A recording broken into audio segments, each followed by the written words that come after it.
Well, welcome back to Old Quincy City Hall. We're here for an update on the restoration project of this historic 1844 structure with Jim Edwards of Holmes and Edwards Architects, and Quincy City Clerk Joe Shea has stopped by as well. Gentlemen, thanks for spending some time with us. Good morning, Joe. Welcome, Joe. Glad to be here. Extravagant change from last we were here.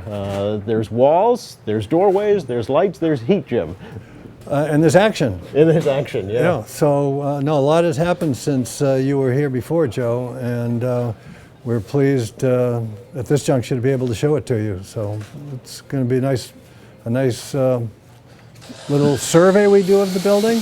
But before we start, I'd like to say that in this historic building, and I think Joe knows this already, we discussed it, but in this historic building, an event of some history took place that's important to the city of Quincy. On this date in 1797, John Adams was inaugurated as the second president of the United States in Philadelphia.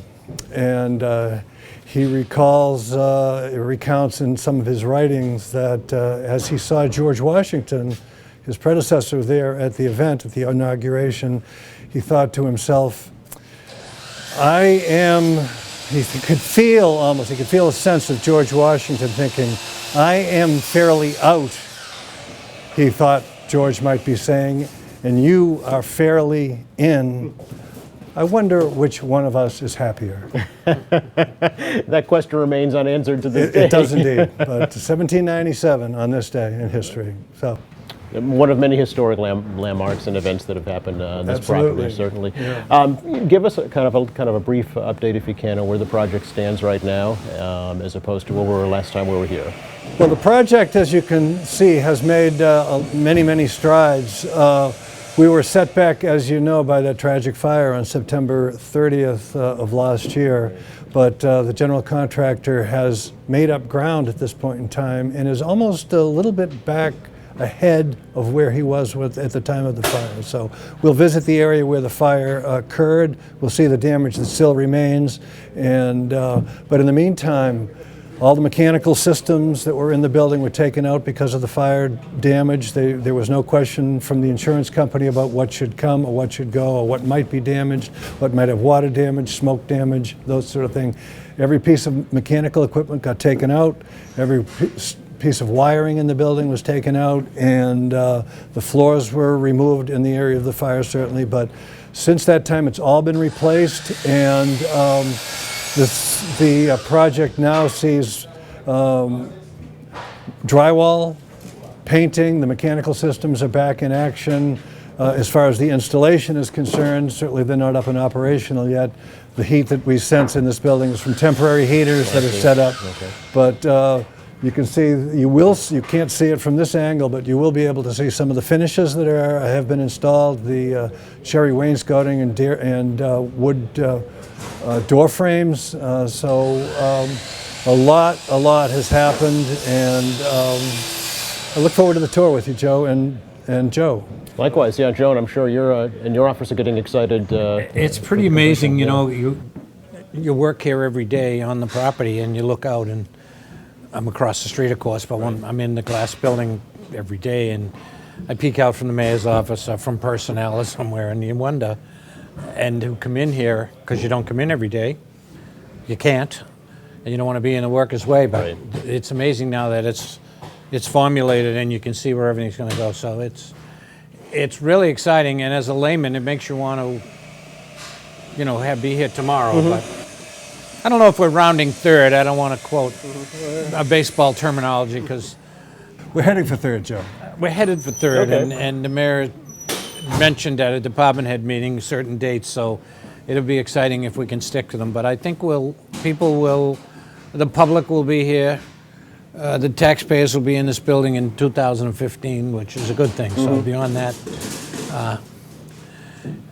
and it's a historic year anyway, so I think everything's going to mesh finally. But it's so hard to conceptualize again, having no feel for. Right. What will happen with the city clerk's office once this project is completed? As of now, in the city clerk's office and the city council, we're the last people in this building. Because the Coddington building is finished, and this contractor did it, Nauset Construction, and it's beautiful. Planning, IT, and the school department have gone to Coddington. Right. Now, planning and IT were in the glass building. School department was over on Nage building. That's freed up a lot of space in the glass building, and they're going to retrofit the second and third floor, so people are moving off of the second. Okay. As of now, the second floor is going to be entirely city council and city clerk and the election department. And then there'll be access here. Day-to-day people, as of the plan now, although this building will be open every day and have great historical significance and great significance to the public, because this hall behind us is where all other boards are going to meet, and of course the city council is going Right. to be there. So, but we'll all be meshed together in the entrance. For all the people coming in will be in the middle of the two buildings. So Not the front Hancock no, Street that entrance, you'll yeah. be able to come in and go out for emergencies, but maybe for show days, etc. But the entrance will be in the middle of Okay. between the two buildings. So Look forward to seeing it, Jim. I It's hope you exciting. could We're take us on very a little excited. tour if you could today. It's a deal. Let's move into this meeting room that Joe was just talking about. All right, let's go check it out. As we continue our tour here of the restoration project at Old Quincy City Hall, we've moved into kind of the main room here on the main level. And Jim, tell us what this room is and what will be happening here. This is what's known as the meeting room. There you go. That's a pretty straight ahead term, but Joe might jump in a little bit here, but this room is going to see meetings taking place by the planning board, zoning commission, conservation commission, licensing, park and recreation. park and recreation. This will be a multi-purpose room, and this is the meeting which will be used on a day-to-day basis. The council chamber, the Great Hall, which we're going to come to shortly, will be held in just for strictly for use by the city council That'll be on the- and for special occasions. The top level. The top level. The entire yes, sir. top level, Yep, yeah. that's right, Joe. To give folks kind of perspective, Joe, what did this used to be? Well, I have, because I believe we're standing in what most recently was a city clerk's office, vital statistics. Prior to that, it was the assessor's office in the 70s, 60s, 50s, 40s. But since the mid-70s, since 77 when the glass building was built, it's been the city clerk's office. Most particularly, there was a vault here. And you got your dog license, your birth certificate, Sure. your marriage license right in this particular suite. Okay. And at the end, the last 25 years, again, only the city clerk was on this level. But I do remember, and I worked here in the 70s when everyone was only in this building. It was pretty amazing. That's how I know the assessor's office was here. So. Jim, from a design perspective, what are you trying to achieve here? I noticed some beautiful wainscoting on the walls. You've got open beams right now in the ceiling. Talk about how this is going to look, the finished product. We are attempting to create both a modern but a traditional feeling in this building, Joe. And those exposed beams that you see up there are going to remain. They'll be Okay. finished off. All of the mechanical systems, we tried to incorporate them into the substructure, if you want to call it that, as in a sensitive manner, so they're not able to be seen. But certain areas where we have these exposed joists, we see these dark pipes up there, which Yeah. are fire protection lines. We've mentioned on many occasions that this building had no fire protection system within its walls Right. at the outset. So by code and by virtue of wanting to protect life and property, there's a new sprinkler system in the entire building.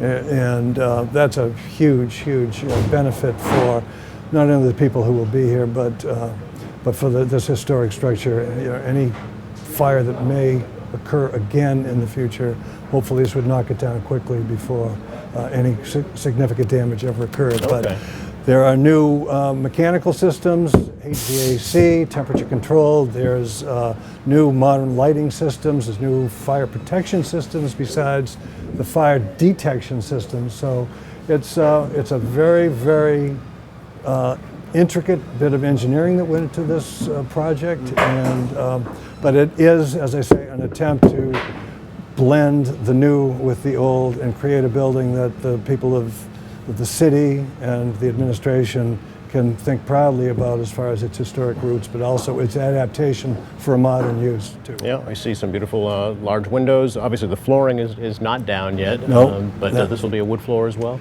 In this area here, for not only for acoustical purposes, but also just for practicality purposes, this will be a carpet in here. Oh, okay. The adjacent room over here, you can see behind that wainscoted wall over there, that will be the City History Museum, and that will have a wood floor.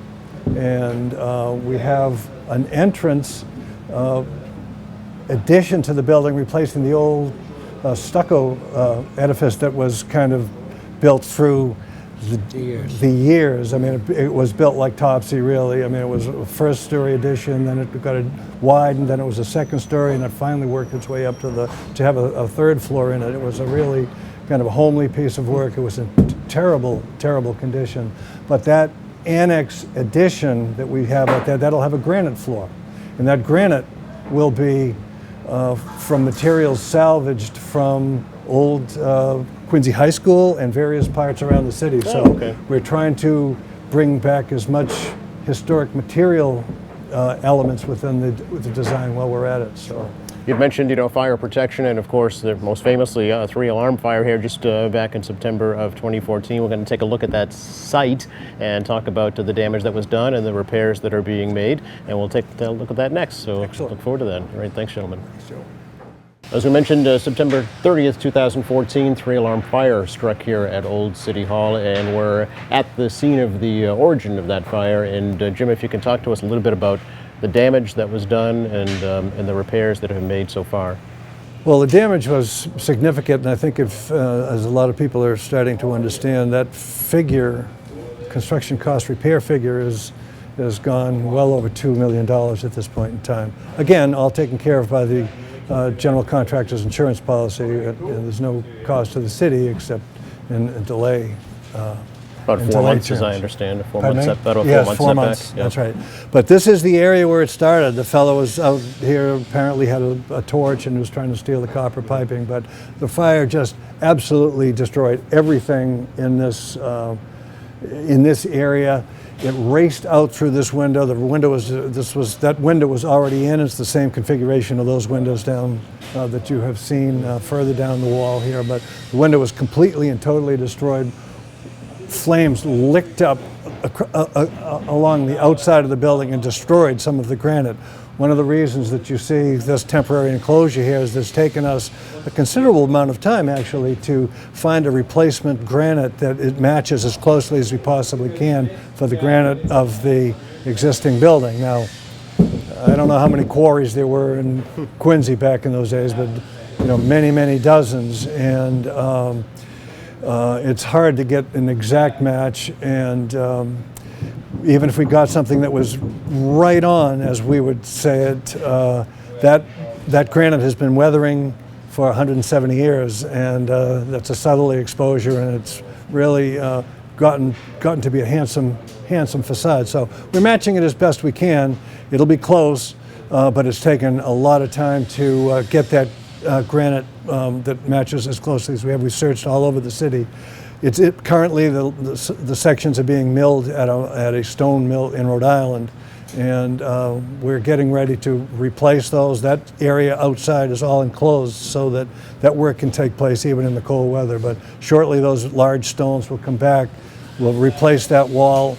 The window will be put in, and we can start to finish this area off. Where did you actually find the granite that you're going to be using? We found some. We found the pieces we wanted most down at the DPW yard. Is that right? Yeah, we did.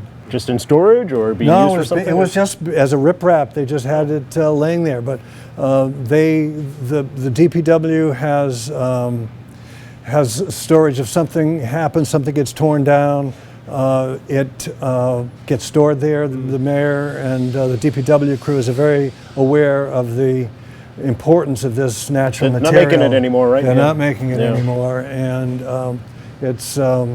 it's sprinkled around the city, but you have to go look. And I spent weekends with my tape measure and measuring certain size stones, because a couple of them are really, really large pieces. So we're looking forward to seeing that go back in. But it's been a labor of love on the part of the mason, and certainly the design team with Joe and the mayor and everybody looking in on us. So we're hoping to see that back in action, that wall, shortly, and we're crossing our fingers. Yeah.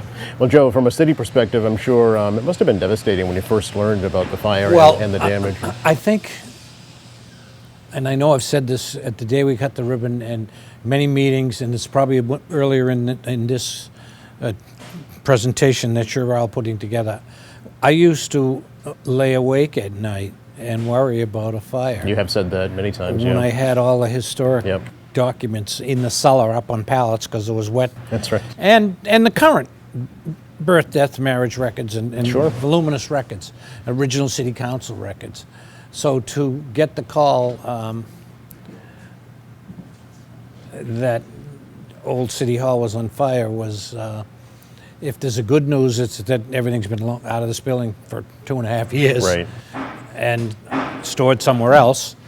But it shows that anything can happen. So, it probably never will happen again because once we reoccupy this building, we certainly don't want it to happen. So it was eye-opening. I mean, I recall former Fire Chief Tom Gorman, Paul O'Connell, former Fire Chief, coming into my office 10 or 15 years ago in this building and saying, I'm a fire chief. I probably shouldn't even let you stay in this building, but oh boy, we're worried. Right. And I would worry. Right. So But Jim, it sounds like every this precaution is going to take care of that. has been and taken to we're prevent excited. that from happening again. Yeah. Yes. So that's And good news, certainly. We're got all the latest code-conforming fire suppression devices in this Alarms. building. I mean, we never had alarms them. all Right. wired right into the fire department. It's very sophisticated systems, and but as Joe says, anything can happen, and you never want to be 100% sure of anything. But we've done everything we can on the design and engineering part of it to make sure that this building's as safe as it can possibly be. Right. Joe, will those records, historical records, be coming back into this building at some point, or will they be staying in storage? Between this building and the glass building, and we're required now, since we're doing this giant rebuild after 170 years, to put certain kinds of safes and equipment in here. I The see. state it was very lenient. The Secretary's office used to also come down and view certain documents and say, well, the next time you redo this building, which will be the only time, you have to get into the 20th century, so Right. to speak. That's my term, not theirs. So we're going to have it generally also secured and between here and the glass building. And I'm sifting through it. We never throw anything away for two reasons. I'm worried about records retention. We have a schedule we follow by, but in the order of priority, certain things that might not come back here are probably going to go to library storage or the historic commission, which we work very closely with. Sure. Dr. Ed Fitzgerald is an intricate part of all this, so it's safe to say I find things every day, and we're working with a company. We have a contract with a company in Vermont that photographs them, so we'd really have it if Okay. anyone walked So away. there's a digital and backup. reconditions it Yeah. and gives us backup. So I'm excited. Community preservation and the money from community paying a big portion of this. I think this is a poster child for community preservation. Not only the building itself, which is being financed in many ways by community preservation, but what we're going to do with our vital records. So Very good. it's all being wrapped, and we're only going to happen once. In our lifetime, Oh, anyway, yes. right? That's right. Okay, where to next, Jim? Let's take a quick look in the addition that replaces the old stucco thing. It won't take long, and it's cold. It's out, so we'll only be there a short period of time. But let's All right. take a look. Look forward to it. Thank you. Thank you. Well, as Jim mentioned, we've moved on to the back of Old City Hall as we continue our tour of this historic restoration project. And Joe Shea, can you tell us where we are and what used to happen here and what's going to happen here? Well, Joe, we're between Old City Hall and the glass building. Right. And what's going to happen here is this will be, for all intents and purposes, the central entrance to both buildings. Okay, this is kind of off McIntyre Mall. Off McIntyre Mall, there'll be an entrance where the public will come in here and go right into the City Hall for business purposes, the assessor, the clerk, the treasurer, the mayor, the council, and then you can come left to get into this building. Everything will be handicap accessible. This is completely rebuilt. They're adding an elevator, a handicap elevator, so the public will have access to both sides. There is an elevator already in the glass building, of course. The uniqueness here is that there's going to be a granite floor here. There'll be kind of a, I don't know how you best describe it, a vestibule of what have you, but a first-class entranceway. The most interesting thing in my mind is right where we're standing is where the old little annex. Sure. I think it was built in 1920. I could be wrong, 20 or 22.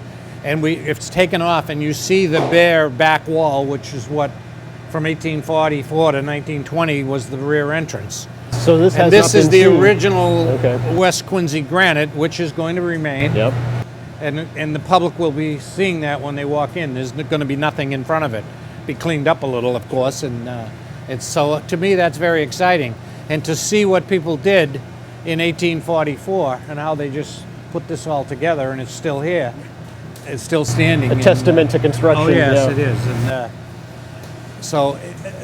Again, this will be the busy part. People, the employees will come to work this way. A lot of them come in the back door, but a lot of them come in the front door. But the public will be in here all the time, and there's plenty of room to maneuver around here. And you can take the elevator, or you can walk either way. So will this be will there be a main reception desk here with somebody to greet the public? Or? There will be a reception function out here. That how it exactly works is being worked on right at this point in time. Okay. But this is basically where, as Joe says, where the main entrance is going to be. Yeah. So- Now, Jim, from an exterior standpoint, this looks much more modern. You've got steel. Looks like there's going to be glass. Is this going to be a different concept? You are very perceptive, Joe. Steel and glass, it is much more modern. This addition will be sheathed entirely in glass.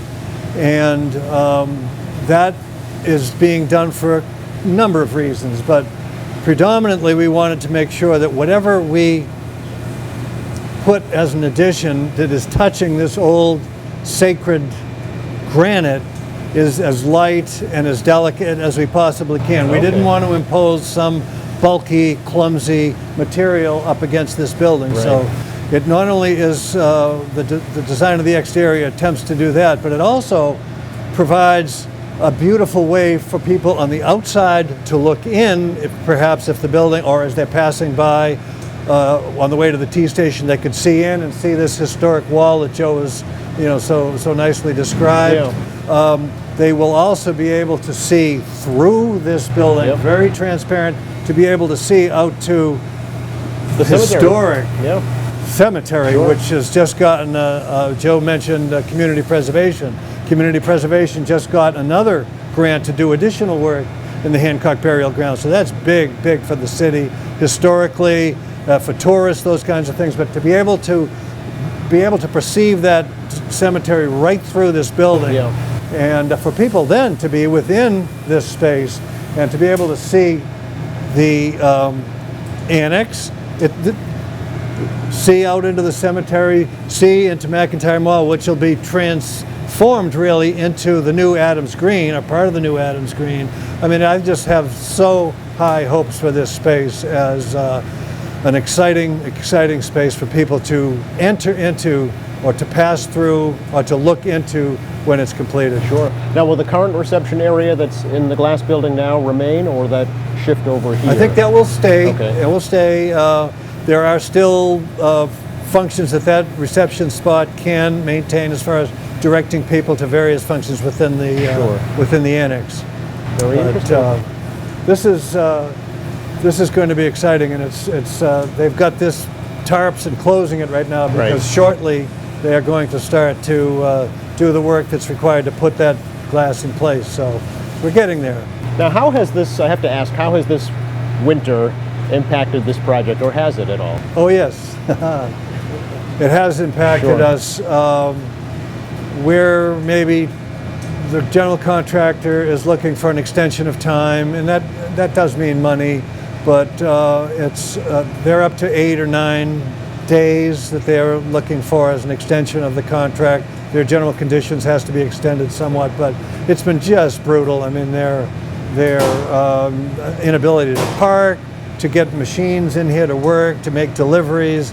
It's really, really curtailed the activity within this building. So it's been a problem. It's been a problem for many people. DPW, the mayor's office, everybody. It hurt us as well here, Joe. As we can hear and see, the work continues, though. Yes. Yeah. So take us to another location, if you could. Let's go up to the Great Hall. Sounds good. Look forward to that. So, Jim, you weren't kidding when you said Great Hall. Coming up the stairs here to what was the old City Council chambers, and getting a first look at this since the renovation began, it literally takes your breath away. The volume of this room is amazing. This was the mayor's original intention, to return this fabulously historic room to its original grandeur, and to have the width and the breadth of the building come back to where it used to be in 1844. As Joe is so well aware, there was a partition running down this, about at the third point of this room. Those windows were never visible from the Great Hall. There were windows within that wall, but they were faked in to replicate the size and kind of aesthetic of these three windows that you see here. But this room was nothing like it used to be, and to be able to see the expanse of space here is really exciting. And I'd like one other feature. We talked about this before, but behind us is the balcony, which had been gone since the early 1900s. So that was recaptured for, as Joe said, the additional space, programmatic spaces that the city required as town government became city government, and more functions were needed, more people were needed to run the city, and every square inch of this building was examined and captured for many different offices. So, but for the person who's going to be here probably the most, I'd like to ask Mr. Shea to comment again, as you would put it, Joe, on what was and what is to come here. I mean, we're really excited about this room. Joe, you looking forward to sitting at the well in the new Grand Hall? Well, the well will be in the front of the room, of course, where it always has been. Sure. What is amazing to me is that Jim mentioned earlier the petition that was here, because the original mayor's office was here in the front, to the left of the building to our right, and then you'd come down and there'd be mayor's office. Then most recently it was all city council, Right. up until the time we left. But I remember the days when the personnel office was there, the executive secretary was there, in the back corner was the law department. And then, in fact, when, as Jim said, the city got bigger and bigger in the 70s and 80s, the law department went upstairs here, and then was taken over by Housing Rehab. Planning had a spot there, and we even had a museum up there for the USS Quincy, and a first night office, which was way in the front here where the balcony is. And we did have access, and I think we cleaned it out in '92, the actual attic, because we were afraid things were going to fall through. We did some work here in 1997 with some state money to shore up the old ceiling, but we pulled everything out of there because we were afraid it was going to collapse and it was deteriorating. So it's amazing that it was this way. Of course, I have no knowledge of the original balcony. I've seen pictures of it. Right. I do know that in the left hand, our left, which is the right hand corner, John Gillis has told me he worked here from 55 to 91. And when he first came here, the voter registration, people would come in to register to vote. They had a little petition actually in the council chamber, and the elections office was up here, and they had a big safe up here. Okay. So people would come in and go up here to register to vote and to check their voting status. So there's been so many uses in here. I know that many parties were held here, and I mean public functions. Sure. I think perhaps maybe a Christmas party or two was held here. Not in my time, but Right. way back you'd hear stories. But it's pretty amazing. We want to triple the seating, 85 or 90 to what, 160? Oh, yes. 165, Yeah. so it's not going to, it's going to double. So this will be almost exclusively for city council meetings Yes. and ceremonial meetings. for big occasions. Certainly we Inaugurations, open it. possibly, things Yeah, like that, yeah. any, visitors, etc. But the wear and tear will be a lot less, and of course it'll be all handicap accessible, all acoustically ready for hearing impaired people. And it was the old chamber was pretty hard to hear, and then on a winter's night it was the wind and rain, and the rain would actually be coming through the walls. So Just single pane windows, but yeah. they would rattle and. Sure. These windows, Jim, I'm guessing had to be custom made for this Absolutely. space? Yeah. Absolutely. They're custom made. We tried to maintain the depths and the widths of the mullions to replicate as best we could the old ones, but they were just a little tiny bit wider, just because we had to accommodate the double glass that's kind of required by energy standards. But they are custom. The fellow who built these windows is also the craftsman, woodworker, old Europe technician, if you want to call it, who did a lot of the work on replicating the columns and doing the repairs on the United First Parish Church across the street. So he's a Polish artist, really, who worked for his dad in Poland on churches decades and decades ago. He's a fabulous worker, and he does terrific work, and we were lucky to get him for this project. Oh, do you know his name? Yes, Wojciech Wazlewski. Very nice. Yes, Okay, how'd I do? Give credit where credit is due. I will. Will you use the old actual well for this new space, or are you getting all new furniture? No, Okay. there's a new version. The materials are different. The fact that the breadth of this room has changed doesn't make the old well appropriately scaled, and we'll be incorporating some new technology into it as far as how it works with audio visual and those kinds of things. So it's being built brand new in its entirety. It will be out of cherry, the same cherry that we've seen throughout the building.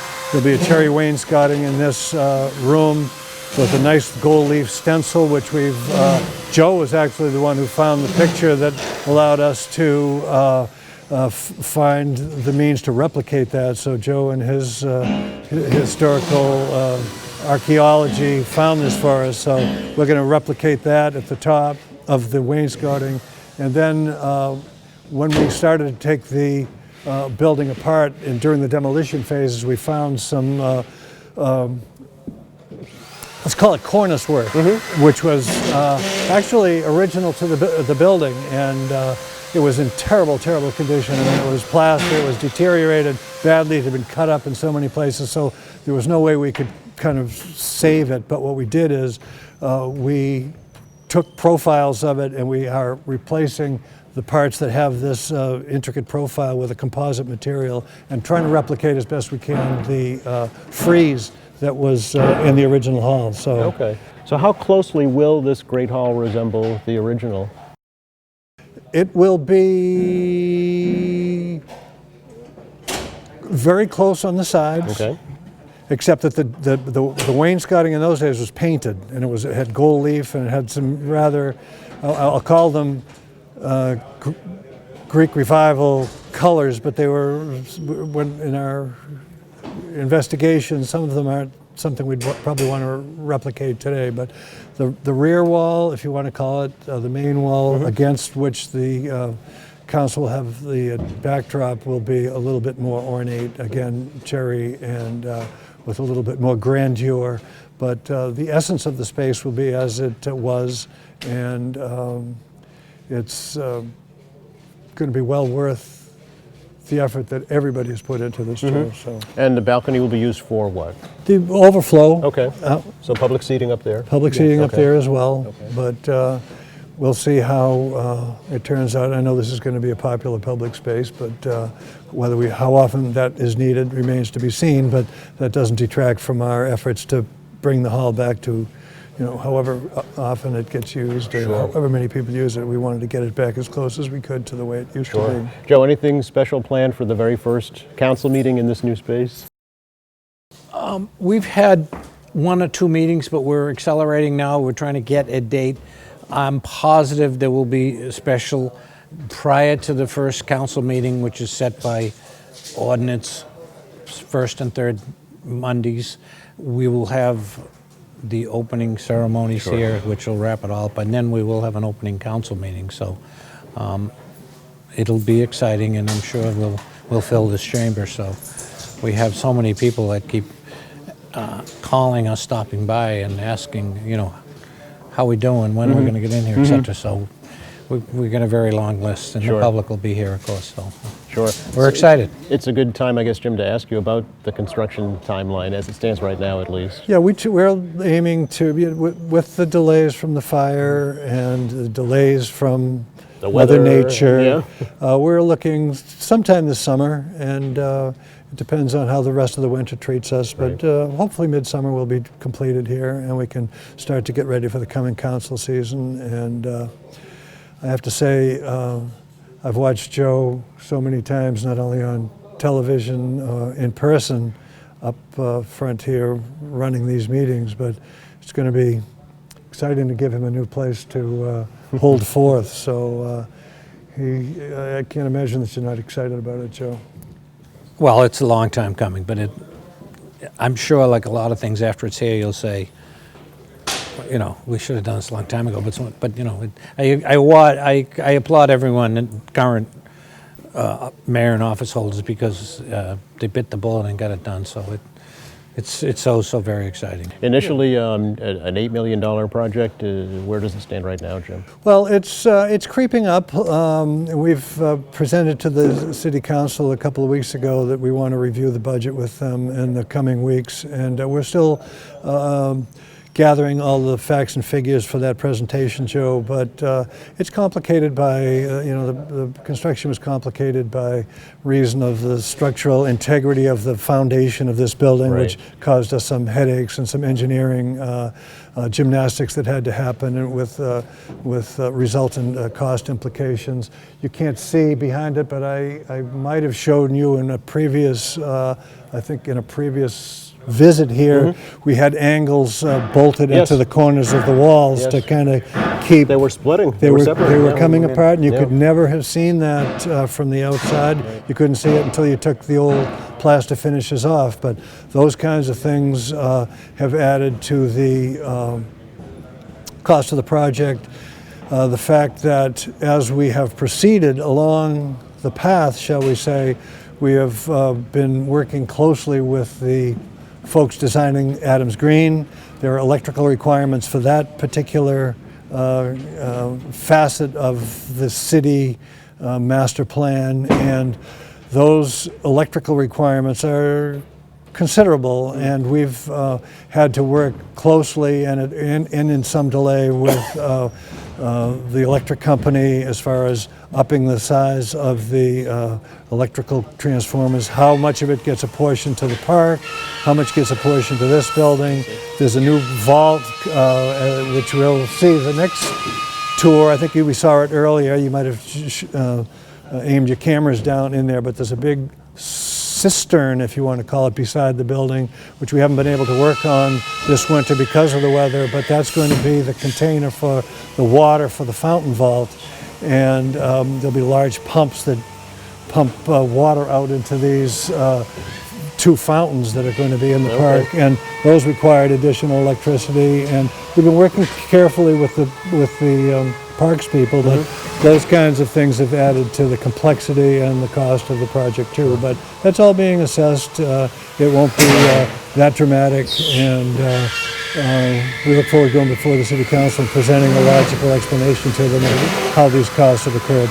Speaking of exterior, anything more that has to happen on the outside of this building? No, there'll be the exterior, and I don't know whether we're going out now or whether we're going to wait till better weather, but the exterior has been cleaned beautifully. We've installed shutters, which have been missing from the exterior facade for many, for generations. But there were shutters on the original building? There were shutters on the original building. We've replicated them. We've put them back in place. So the exterior of the building, I mean, there's the new slate roof, there's the new gutters, the new windows, There are all the new shutters. So essentially the building envelope is where it's going to be except for in the rear. Okay. But there will be landscaping, we have to finish the vault, and we have to finish the front of the building in some concert with what the park planners Right. are continuing to plan. So, And but I'm guessing the granite ball is coming back. the granite ball is absolutely coming back. Yeah, It's only over a few feet. We're That's not- right. yeah. The mayor was insistent upon that. So, Sure. yeah, no, it'll be front and center as people will pass it as they approach this new entranceway that Joe so nicely described earlier on. So. Gentlemen, thank you so much. It's been a lot of fun, very interesting and informative, and I look forward to seeing the final product. We'll be back to let folks know how it turns out. Thank you. Well, thank you, Joe. Thank you, Joe. All right. Well done, oh good and faithful going. servant. And I do, Appreciate I can't stop this. Can I say one Sure. more thing? This is a tribute to the city council, to Joe and his leadership position there, to the mayor and to the people of the community preservation for their stepping up to embrace this very, very, very important civic project. I mean, this is, I don't like the term iconic in some respects, but this is a magnificent building, Quincy granite, Quincy architect, and I think it's maybe the second oldest masonry